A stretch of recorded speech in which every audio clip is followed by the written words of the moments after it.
Hello everyone, welcome to class 11th computer science series, and this is part E, and this is the last part of this chapter, computer system, and the subtopics are from 1.7.4, that is application software, to 1.8.2, which is functions of operating system. So without further delay, let's start with our topics. 1.7.4, that is application software.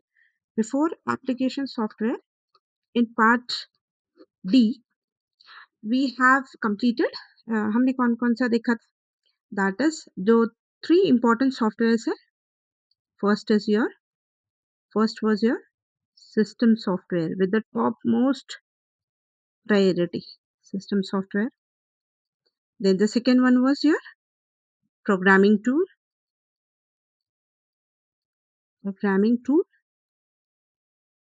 and now ये हमने part D में complete कर लिया था. Now comes is your application software.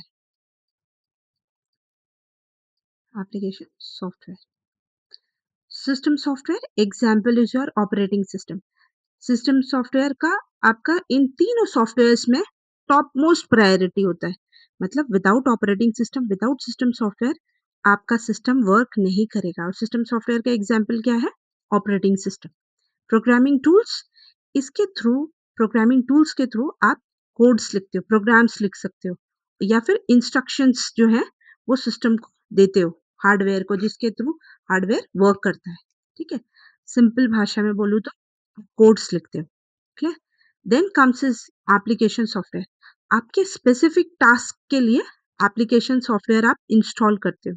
ठीक है, for example games. अगर game नहीं होगा तो भी आपका सिस्टम रन करेगा.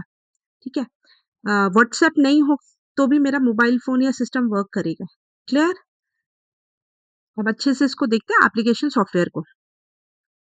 Application software means it performs your specific task. Clear? Application software is performing your specific task. तो आप इंस्टॉल करते हो application software according to your need. तो सबसे टॉप लेवल पे जो सॉफ्टवेयर है that is your system software. Now इसके एग्जांपल्स देखते हैं. राइटिंग डॉक्यूमेंट्स के लिए वर्ड यूज करते हैं. क्रिएटिंग स्प्रेडशीट के लिए what we are using? Excel. फिर ब्राउजिंग द इंटरनेट क्रोम के थ्रू. Then playing music VLC. Watching video MP3 या MP4 वीडियो प्लेयर. आ जाते हैं एप्लीकेशन सॉफ्टवेयर के भी हमारी दो इंपॉर्टेंट कैटेगरीज है. First is your general purpose software, the other one is your customise software. नाम से ही थोड़ा थोड़ा आइडिया आ गया होगा. जनरल पर्पस मतलब ये सॉफ्टवेयर जनरली आप कोई भी यूज कर सकते हो. एंड कस्टमाइज मतलब कोई अपने लिए कस्टमाइज करके बनवा रहा है. ओके, नाउ इसको और डिटेल में देखते हैं. First is your general purpose software.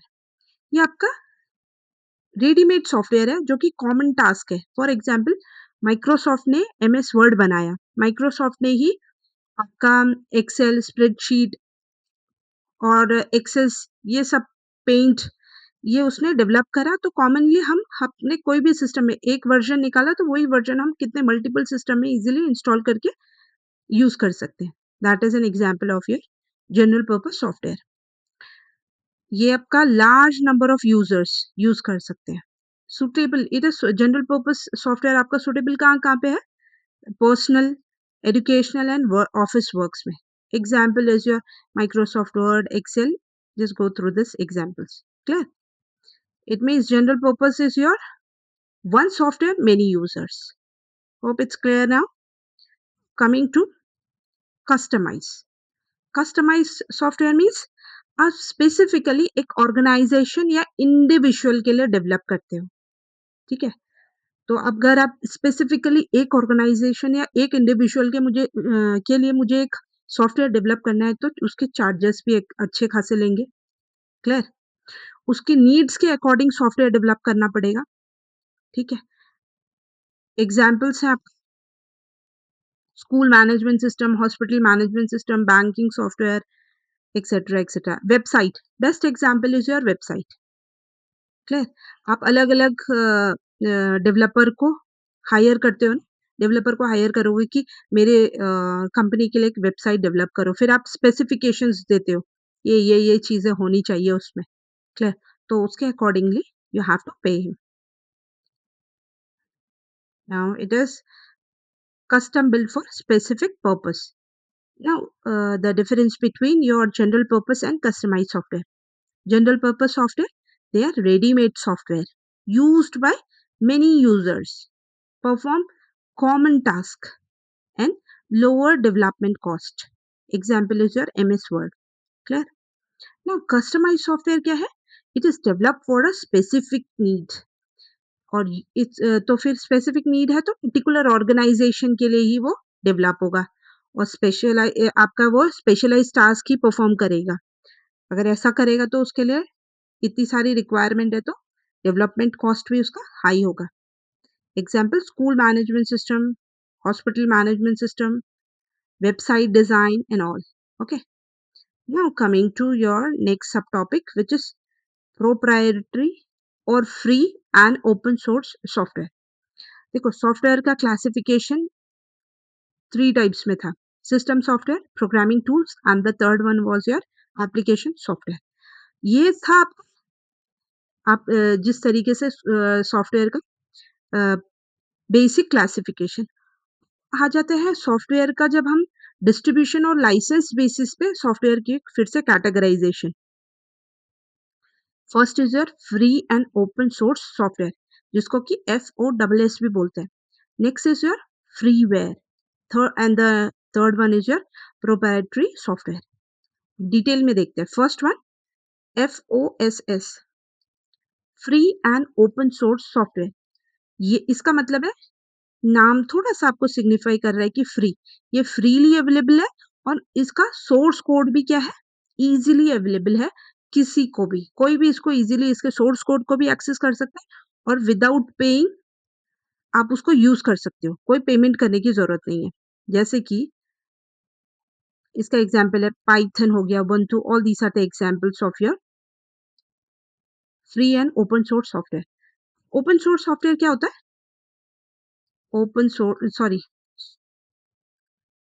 Open source software क्या होता है? वेट,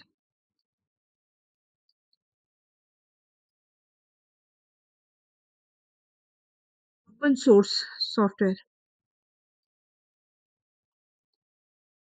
ओपन सोर्स सॉफ्टवेयर मतलब जिसका कि आपके पास सोर्स कोड अवेलेबल है। सोर्स कोड का मतलब क्या होता है? प्रीवियस पार्ट में सोर्स कोड और ऑब्जेक्ट कोड मैंने अच्छे से बताया था।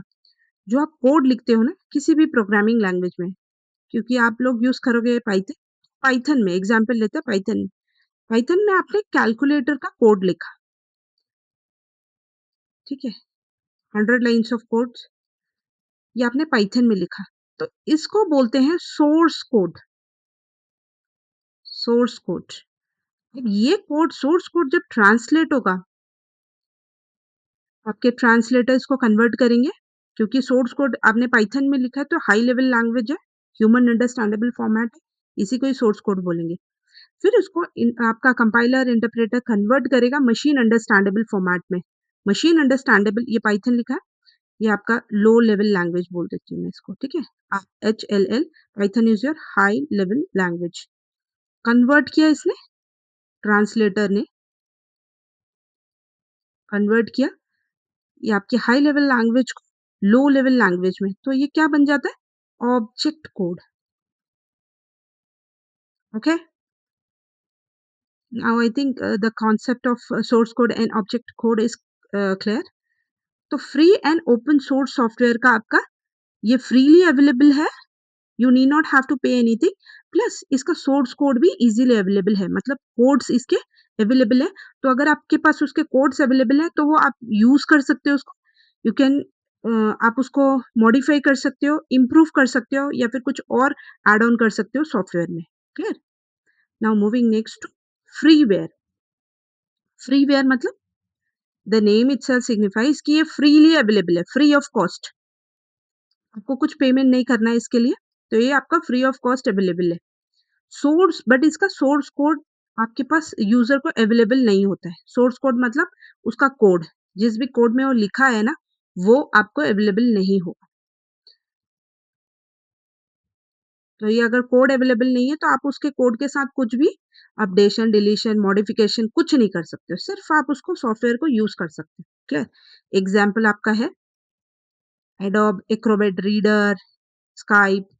तो ये क्या है इसका? Freeware is your free plus source code is not available. Coming to proprietary software, इसमें ये ना ही आपको ये फ्रीली अवेलेबल है और ना ही इसका सोर्स कोड अवेलेबल है। क्लियर? ये अगर आपको उसको यूज़ करना है तो या तो आपको उसका लाइसेंस लेना पड़ेगा या फिर परचेज़ करने पड़ेगा। तो इसका सोर्स कोड तो अवेलेबल बिल्कुल नहीं है और ये इसको फ्रीली भी आप यूज़ और एक्सेस नहीं कर सकते हो। Example all these are the examples of this one. जैसे क्विक एंटीवायरस फ्रीली अवेलेबल है? नहीं, आपको पेमेंट करना पड़ता है उसके लिए। It is paid plus source code is not available. Now comparison, these are the features free to use, source code available, can modify the software. Example, FOSS freeware proprietary, इसको एक बार आप खुद अपने हाथ से देखेंगे। as I have already discussed, तो दोबारा से रिपीट नहीं। Now coming to important software, that is your system software का एक part, that is your operating system। Operating system क्या है आपका? मोस्ट इम्पॉर्टेंट सिस्टम सॉफ्टवेयर, इसको आप ओएस भी बोलते हैं, ओएस, शॉर्ट में ओएस। क्लियर? ये क्या करता है? इतना इम्पोर्टेंट क्यों है ऑपरेटिंग सिस्टम? सबसे पहले तो ऑपरेटिंग सिस्टम नहीं होगा तो आपका सिस्टम तो ऑपरेट होगा ही नहीं। सेकंड, ये मैनेज करता है आपके कंप्यूटर के हार्डवेयर एंड सॉफ्टवेयर रिसोर्सेज को। और दूसरा, ये ब्रिज की तरह वर्क करता है ह्यूमन एंड कंप्यूटर्स के बीच में। हम है, ह्यूमन है, यूजर है, और आपके पास जितने भी हार्डवेयर कंपोनेंट्स हैं कंप्यूटर सिस्टम के, that is your monitor, keyboard, mouse, printer, speaker, anything, उनके साथ डायरेक्टली कम्युनिकेट कर सकते हो? नहीं। तो सॉफ्टवेयर आपका ये ऑपरेटिंग सिस्टम जो कि एक सिस्टम सॉफ्टवेयर है, ये क्या करता है?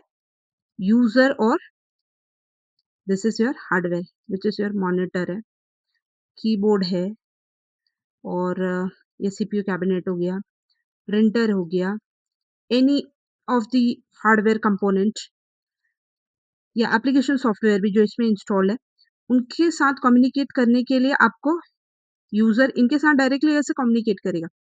ऑपरेटिंग सिस्टम आपका एक ब्रिज के तरह वर्क करता है। ब्रिज बोलो या प्लेटफॉर्म प्रोवाइड करते हैं so that user can easily interact with hardware resources. Clear? Short में बोले तो ऑपरेटिंग सिस्टम आपका क्या है? It is the manager of the computer system. Now computer system as a resource manager, कौन कौन से रिसोर्सेज को आपका ऑपरेटिंग सिस्टम मैनेज करता है? सीपीयू, जिसको प्रोसेसर भी बोलते हैं, मेमोरी या रैम, जब तक कि आपका एक्सप्लिसिटली नहीं डिक्लेयर किया है सेकेंडरी मेमोरी, अगर कहीं पे भी मेमोरी लिखा है that means your primary memory, और प्राइमरी मेमोरी में भी it is about your RAM. Clear? Secondary storage that is your HDD, SSD, network, input output devices. Okay. Operating system ये इंश्योर करता है कि आपके जितने भी रिसोर्सेस हैं वो वर्क कर रहे हैं एफिशिएंटली और एक साथ मिलके। Clear? Now coming to the main objective of your operating system. सबसे पहला, मैनेज एंड रन प्रोग्राम्स। दूसरा, provide user interface. Manage and run program, सबसे पहले इसको देखते हैं, मैनेज एंड रन प्रोग्राम। ये आपका सेकेंडरी मेमोरी है। मैं लिखती हूँ इसको hard disk. Best option is to write down hard disk. Okay, this is your, ये आपका हार्ड डिस्क है। परमानेंट स्टोरेज है हार्ड डिस्क, जिसमें आपकी सारी चीजें स्टोर्ड है। Your MS Word, Excel, PowerPoint, paint, कुछ मूवीज भी आपने इसमें सेव कर रखी है, ऑडियो है, गेम्स है, बहुत कुछ इंस्टॉल्ड है, मतलब सेव है इसमें।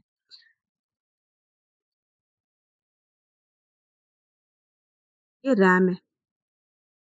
Okay, this is your RAM बहुत सारे इसमें छोटे-छोटे स्लॉट्स होंगे। This is your RAM. Memory भी बोल सकते हैं या primary memory. Okay, this is RAM.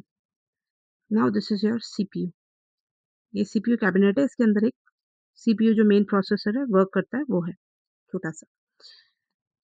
RAM के अंदर प्रोग्राम्स को लोड करना पड़ेगा पहले मेमोरी से, ओके?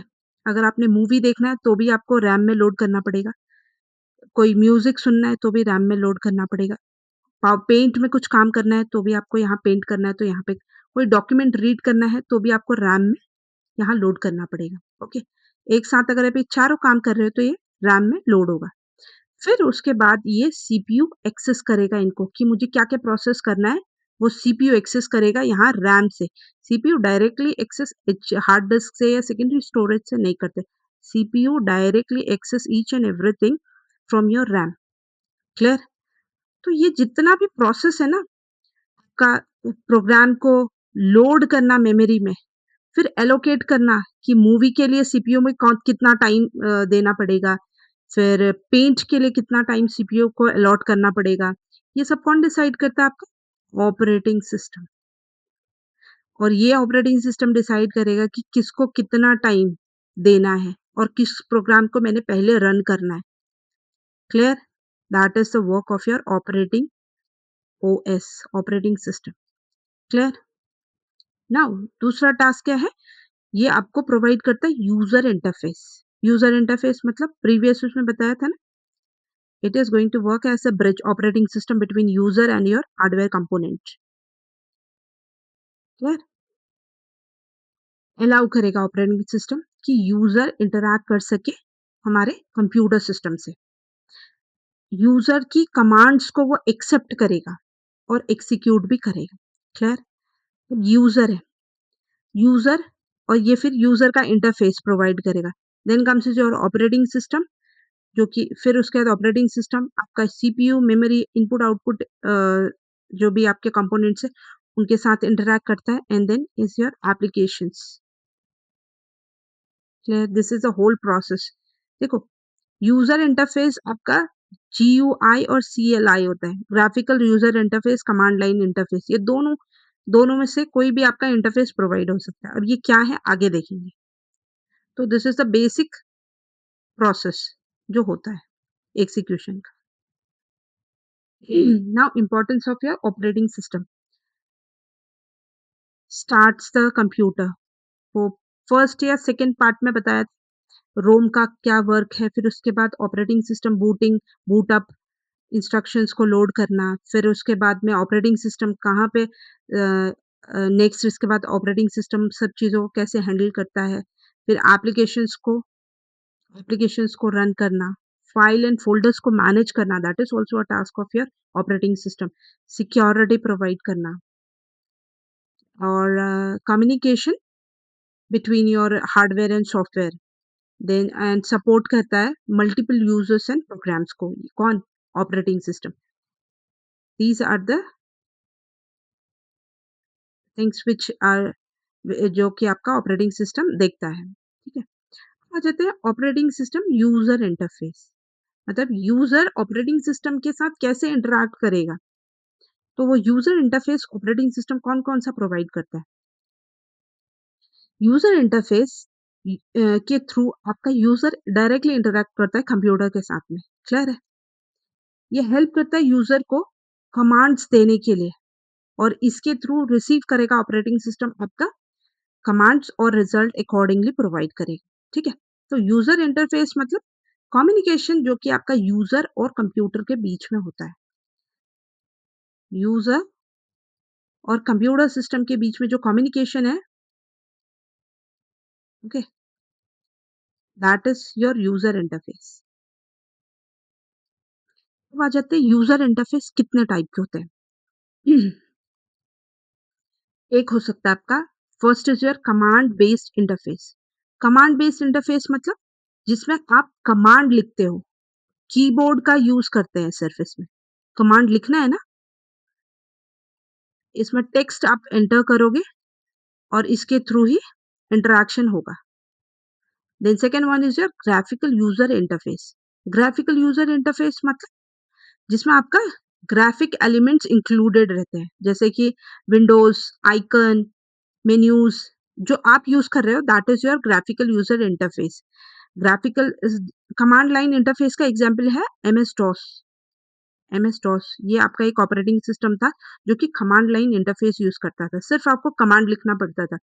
एग्ज़ाम्पल कमांड प्रॉम्प्ट अपने सिस्टम में खोल के देखना, कुछ ऐसा ही छोटा-सा ये तो एक छोटा वर्ज़न है उसका डॉस का, एमएस-डॉस का। आप समझ सकते हो उसको रिलेट कर सकते हो कि एमएस-डॉस का एक छोटा वर्ज़न है आपका। कमांड प्रॉम्प्ट देखना, उसमें सिर्फ़ आप कोड लिख सकते हो, आपको कुछ और अलाउ नहीं करता है वो।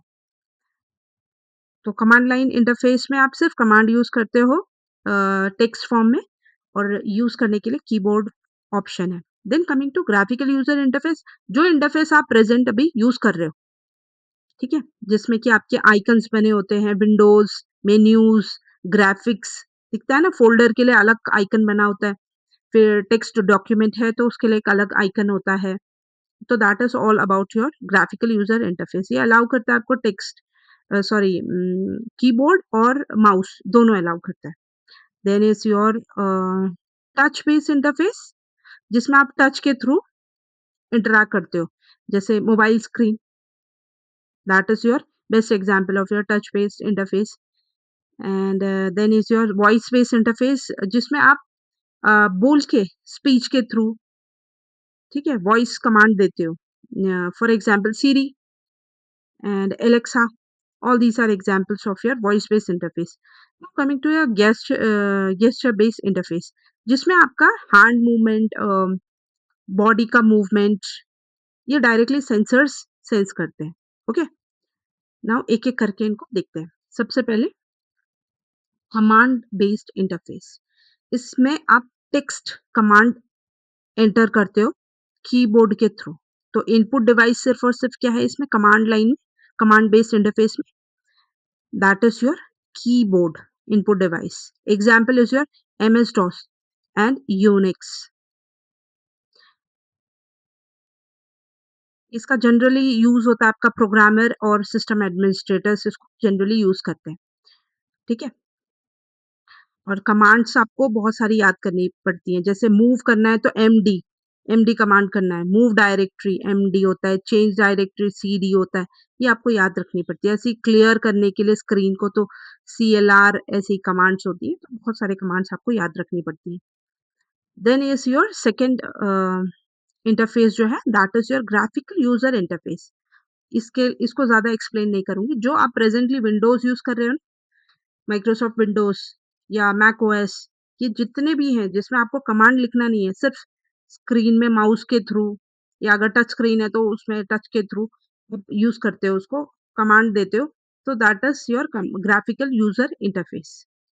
मेन्यूज़, बटन, विंडोज़, आइकन्स छोटे-छोटे अलग-अलग फ़ोल्डर्स के लिए you have different icons, text के लिए डिफरेंट आइकन्स, पिक्चर के लिए यू हैव डिफरेंट आइकन्स, ठीक है? तो ग्राफ़िक्स का परफेक्ट यूज़ होता है in your graphical user interface. तो इनपुट डिवाइसेस क्या-क्या यूज़ होते हैं इसमें in your graphical user interface? That is your mouse and keyboard. Mouse के क्लिक पे आपका वो फ़ोल्डर खुल जाता है, तो that is your graphical user interface. Now moving next to touch base interface. आपके फ़ोन ठीक है? इसको भी ज़्यादा एक्सप्लेन नहीं करूँगी। टच इनपुट डिवाइस आपका touch screen. Now coming to voice based interface, इसमें आपको वॉइस कमांड होते हैं, जैसे कि सिरी हो गया, गूगल असिस्टेंट है, कोर्टाना है, all these are the examples of your voice based interface and input में आप यूज़ करते हैं microphones. Now moving next gesture based interface. इसमें क्या करता है, यूज़र आपका डिवाइस जो है उसको कैसे कंट्रोल करता है? कंट्रोल करता है बॉडी और हैंड मूवमेंट के थ्रू, स्वाइप अप डाउन इस टाइप से, ठीक है? Then waving, tilting, shaking something like that. Application से आपका इसमें गेमिंग में, हेल्थ केयर में, smartphones etcetera, etcetera. Input devices जो इनपुट कमांड लेता है वो किसके थ्रू? थ्रू योर कैमरा या sensor motions, clear? Now coming to comparison, ये सारे जितने भी आपके ऑपरेटिंग सिस्टम के इंटरफेसेस हैं, different type of interface, command line interface, graphical user interface, touch based interface, voice based interface, gesture based interface. ये जितनी भी चीजें हमने डिस्कस करी उसका एक कंपैरिजन यहाँ पे है। Just go through this thing. Now moving next, functions of operating system. Operating system बहुत सारे टास्क आपके सिस्टम में आपके लिए करता है, ठीक है। सबसे इम्पोर्टेंट है आपका, वैसे तो बहुत सारे फंक्शंस हैं उसके ऑपरेटिंग सिस्टम के, बट जो मेन फंक्शंस है वो है process management, memory management, file management, device management. Okay, एक एक करके इसको डिटेल में देखते हैं। First is your process management. Okay, process management का मतलब, देखो प्रोसेस क्या होता है, जो प्रेजेंट आप करेंटली रनिंग प्रोग्राम होता है ना आपका, वो प्रोसेस होता है। Process means your current running program, जो प्रोग्राम आप अभी रन कर रहे हो, चाहे आप मूवी देख रहे हो दैट इज योर प्रोसेस, आप पेंट कर रहे हो दैट इज योर प्रोसेस, अब वर्ड में कुछ टेक्स्ट एमएस वर्ड में कुछ लिख रहे हो, ठीक है, एडिट कर रहे हो, तो that is also process. Clear. Operating system allow करता है मल्टीपल प्रोसेस को वो अलाउ करता है और मैनेज करता है एक पर्टिकुलर टाइम पे। मल्टीपल प्रोसेस मतलब, प्रोसेस मैंने क्या क्या बोला अभी, आपका जो करंट रनिंग प्रोग्राम है उसको आप प्रोसेस बोलते हो। करंट रनिंग प्रोग्राम मतलब कुछ लिख रहे हो, पेंट कर रहे हो, नेट सर्फिंग कर रहे हो, ठीक है, ऑडियो सुन, कुछ गाने सुन रहे हो, म्यूजिक सुन रहे हो, वीडियो देख रहे हो, कुछ एनिमेशन कर रहे हो, एनीथिंग जो आप प्रेजेंट कर रहे हो उसको प्रोसेस बोलते, उसको कोई भी चीजें हैं जो आप अभी कर रहे हो, कोई भी प्रोग्राम, उसको बोलते हैं प्रोसेस। करंट रनिंग प्रोग्राम को प्रोसेस बोलते हैं। तो मल्टीपल जितने भी प्रोसेसेस हैं वो आपका ऑपरेटिंग सिस्टम मैनेज करता है एक सिंगल टाइम पे, ठीक है। और ये अलाउ कर एलोकेट करता है सीपीयू का टाइम, सीपीयू का टाइम कि किस प्रोसेस को मुझे कितना टाइम देना है, ये भी मैनेज कौन करता है, आपका ऑपरेटिंग सिस्टम। ताकि इससे क्या होगा, स्मूथली आप मल्टीपल टास्क एक साथ एग्जीक्यूट कर सको। एग्जाम्पल देखो, listening to music while typing a document, plus आप मूवी भी, क्या पता साथ साथ आप कोई मूवी भी देख रहे हो उसकी, और वर्ड में भी काम कर रहे हो, पेंट भी यूज कर रहे हो, तो एक साथ आप 5-6 प्रोसेस कर रहे हो, प्रोग्राम्स को आप रन कर रहे हो। तो ये जितने भी प्रोसेस है, और ये इसको वो मल्टीपल प्रोसेस एक टाइम पे कर सकता है सीपीयू। और इस चीज के लिए सीपीयू किस प्रोसेस को कितना टाइम अलॉट करेगा, ये भी आपका ऑपरेटिंग सिस्टम मैनेज करता है, ठीक है। Now coming next to operating system को समझते हैं हम एक नॉर्मल आपके स्कूल के एग्जाम्पल के थ्रू। देखो, आपके स्कूल में प्रिंसिपल होते हैं, स्कूल के प्रिंसिपल, हर एक स्कूल में एक स्कूल प्रिंसिपल मैंडेटरी होते ही होते हैं। तो स्कूल प्रिंसिपल आपका वर्क करता है ऑपरेटिंग सिस्टम की तरह। स्कूल प्रिंसिपल मैनेज करते हैं क्या क्या, उनका इंटरेक्शन टीचर्स के साथ भी रहता है, उनका इंटरेक्शन आपका स्टूडेंट्स के साथ भी रहता है, उनका इंटरेक्शन पेरेंट्स के साथ भी रहता है, स्कूल के और स्टाफ मेंबर्स के साथ भी रहता है उनका। स्कूल में क्या हो रहा है, क्या नहीं हो रहा है, रिकॉर्ड्स, फाइल्स, स्कूल में क्या ऐड ऑन करना है, ये सारी फैसिलिटीज को लेके, सब कुछ को लेके आपका स्कूल प्रिंसिपल जो कि ऑपरेटिंग सिस्टम है वो मैनेज करते हैं। देखो, स्टूडेंट आपका प्रोसेस हो गया, प्रोसेसेस, स्टूडेंट्स मींस प्रोसेसेस, ये भी मैनेज करेंगे आपका प्रिंसिपल। क्लासरूम हो गया आपका मेमोरी,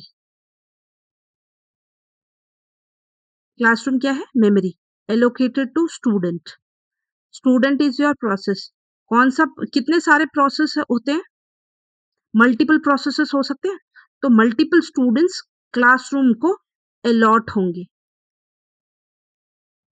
मतलब मल्टीपल प्रोसेसेस आपकी मेमोरी को अलॉट हो रहे हैं। जैसे प्रीवियस में देखा था ना, प्रोसेसेस मतलब जो करंट रनिंग प्रोग्राम है वो आपकी रैम में लोड होते हैं, वैसे ही student are your processes. Okay, और फिर क्लासरूम मीन्स मेमोरी। तो यहाँ पे क्लासरूम में स्टूडेंट्स अलॉट होते हैं, ठीक है?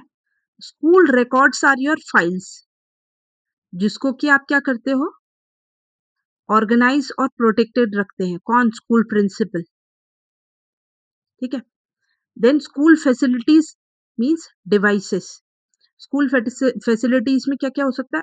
कि लैब की facility, computer lab, physics lab, chemistry lab, biology lab, ठीक है? फिर देन रिसोर्स रूम, फिर playground, prayer ground, your school में और भी जितनी फैसिलिटीज है, उसको मैनेज और शेयर करना एफिशिएंटली, ये भी आपका स्कूल प्रिंसिपल करते हैं, ठीक है? इवन तो वो डायरेक्टली नहीं करते बट किसी को गाइड तो करते हैं कि इस वे में करना है। तो यू कैन इजीली एज्यूम कि operating system is just like your school principal. Students are the processes, classroom is your memory, school records are your files and school facilities जो है वो आपका डिवाइस की तरह वर्क करती है। जैसे आपका प्रिंसिपल एंटायर स्कूल को मैनेज करता है, वैसे ही आपका operating system entire computer system को क्या करता है? मैनेज करता है। क्लियर? अब आप इसको रिलेट करके मुझे नहीं लगता कि आप भूलोगे। Just go through this example once again. Then next जो आपका इम्पोर्टेंट ये वाला एक्सप्लेन हो गया प्रोसेस मैनेजमेंट। नाउ ये function process management is clear. Now next function of your operating system is your memory management. Memory मतलब primary memory, RAM, ठीक है? ऑपरेटिंग सिस्टम आपका रैम जो है वो अलॉट करता है रैम किसको? रनिंग प्रोग्राम्स को। रनिंग प्रोग्राम्स मतलब जो भी आप अभी प्रेजेंट में देखना चाहते हो, करना चाहते हो टास्क, वो है आपका रनिंग प्रोग्राम। वो ऑपरेटिंग सिस्टम ही रैम को रैम में उन रनिंग प्रोग्राम को अलॉट करता है स्पेस। क्लियर? और जैसे ही आपका काम खत्म हो गया या फिर आपका प्रोग्राम फिनिश हो चुका है, कंप्लीट हो गया, मूवी देखना कंप्लीट, गाना सुनना कंप्लीट, पेंट कंप्लीट या जो भी आपका जितने भी ये रनिंग प्रोग्राम है एक साथ वो कंप्लीट हो गए, तो उसको मेमोरी को फ्री करने का काम भी आपका किसका होता है? ऑपरेटिंग सिस्टम इस चीज़ को भी मैनेज करता है। मेमोरी मैनेजमेंट का भी एक इम्पोर्टेंट टास्क है, जो इम्पोर्टेंट टास्क जो है वो आपका ऑपरेटिंग सिस्टम परफॉर्म करता है। वो आपका पूरा ट्रैक रखता है, किसका? फ्री मेमोरी का, यूज्ड मेमोरी का। कौन-सी मेमोरी? रैम में जैसे ये रैम है, रैम में आपके रनिंग प्रोग्राम मतलब मूवी चल रहा है। आप अभी मूवी भी देख रहे हो, इस मेमोरी में इतना स्पेस मूवी को दिया। ऑडियो सुन रहे हो कोई, this is your RAM, primary memory या मेमोरी बोलो। पेंट कर रहे हो, ये स्पेस मेमोरी में। देन नेट भी सर्फ कर रहे हो तो ब्राउज़र के लिए और भी कुछ-कुछ टास्क कर रहे हो। तो ये space management of your running program ये भी कौन करता है? Operating system. इसका ट्रैक अगर ये फिनिश हो गया ये वाला टास्क, ये फिर आपका प्रोसेसर में जाता है, सीपीयू कर देती हूँ, ओके? तो ये भी मैनेजमेंट कौन करता है आपका? Operating system. ट्रैक कि ये अब काम ओवर हो गया है, ये प्रोसेस कंप्लीट हो गया तो ये इस स्पेस को ये स्पेस आपका फ्री है। तो इस स्पेस का रिकॉर्ड रखना कि कौन-सा स्पेस आपका फ्री है, कौन-सा यूज्ड स्पेस है। ये और जब ये चीज़ें सब मेंटेन करता है तो क्या हो जाता है आपका? मल्टीपल एप्लीकेशंस जो हैं, वो आपकी एफिशिएंटली रन करती हैं। क्लियर? तो मेमोरी मैनेजमेंट का मेन जो ऑपरेटिंग सिस्टम मेमोरी मैनेजमेंट करता है, इसके थ्रू क्या होता है? आपका मेमोरी जो है, रैम उसका एफिशिएंट यूटिलाइज़ेशन होता है। Clear? Now coming to your file management. Operating system क्या करता है? क्रिएट करता है आपका फाइल्स एंड फ़ोल्डर्स को, मॉडिफाई करता है फाइल्स को, delete file, protect file from unauthorized access, and then is your organize data in storage device. All these are the tasks of your operating system. और जब ये सब चीज़ें करता है तो वो इंश्योर करता है कि आपका सेफ और ऑर्गेनाइज्ड वे में आपका डेटा क्या है? स्टोर है। क्लियर? ये सिर्फ इतना पॉइंट्स ही काफ़ी है, ज़्यादा डिटेल में एक्सप्लेन नहीं करूँगी। ठीक है? क्योंकि बहुत ज़्यादा लेंदी हो जाएगा। नाउ मूविंग नेक्स्ट, ये मेमोरी मैनेजमेंट का इतना डिटेल में that is enough.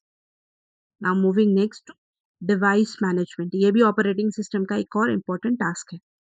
Device management मतलब आपके जितने भी हार्डवेयर कंपोनेंट्स हैं डिवाइस, ठीक है, उसको भी क्या करता है ऑपरेटिंग सिस्टम मैनेज करता है। कैसे? वो कम्युनिकेट करता है आपके डिवाइसेस के साथ, ये है ना, ये आपका ऑपरेटिंग सिस्टम इंस्टॉल है, ये आपका मॉनिटर है। थोड़ा डिटेल में इसको लास्ट है तो एक्सप्लेन करती हूँ। This is your CPU cabinet, inside it lots of things are there. Then is your mouse, then is your printer. Okay, this is your printer, speaker, whatever, and many more hardware components. Operating system इनके साथ directly interact नहीं करता है। Individual hardware component का क्या होता है, device driver होता है। डिवाइस ड्राइवर मतलब individual will have their device driver. Device driver, device driver क्या होता है, सॉफ्टवेयर होता है, उसके साथ आपका ऑपरेटिंग सिस्टम इंटरैक्ट करता है। क्लियर? इनका भी मैनेजमेंट आपका ऑपरेटिंग सिस्टम करता है और इसके थ्रू इंटरैक्ट करेगा वो डिवाइस ड्राइवर के साथ में ऑपरेटिंग सिस्टम अलॉट करता है ये डिवाइसेस को डिफरेंट आपके जो प्रोग्राम्स है, जहाँ जहाँ जो जो डिवाइसेस आपकी नीड है वो आपका ऑपरेटिंग सिस्टम प्रोवाइड करता है। जैसे प्रिंट प्रिंट करना है तो ऑपरेटिंग सिस्टम प्रिंटर के डिवाइस ड्राइवर के साथ इंटरैक्ट करेगा। ओके, देन फिर आपका प्रिंट वाला जो टास्क है उसको एग्जीक्यूट करवाएगा। ठीक है? और फिर फाइनली वो प्रोवाइड करता है क्या, ऑपरेटिंग सिस्टम आपको secure access to your all the hardware components. Example is printer, keyboard, all these components. ठीक है? अब ये फंक्शन है, रोल है, जो जो चीजें समझाई उसका एक कंसाइज वे में, दैट इज प्रोसेस मैनेजमेंट मतलब manages running program. Then memory management is your allocates and free the RAM. Memory मतलब RAM, primary memory. File management मतलब organise and protect the file. Device management मतलब control input and output devices. Hope everything is clear till this point. So this was the last subtopic of part E, and this is the end part, last part of chapter number 1. That is your this is the last part, that is part E, and finally chapter number 1 is now complete. If you still have any queries, any doubts, then do write to me. And next we'll continue. It's not continue. Next we'll start with a new chapter. That is chapter number 2. Okay. Till then, bye bye.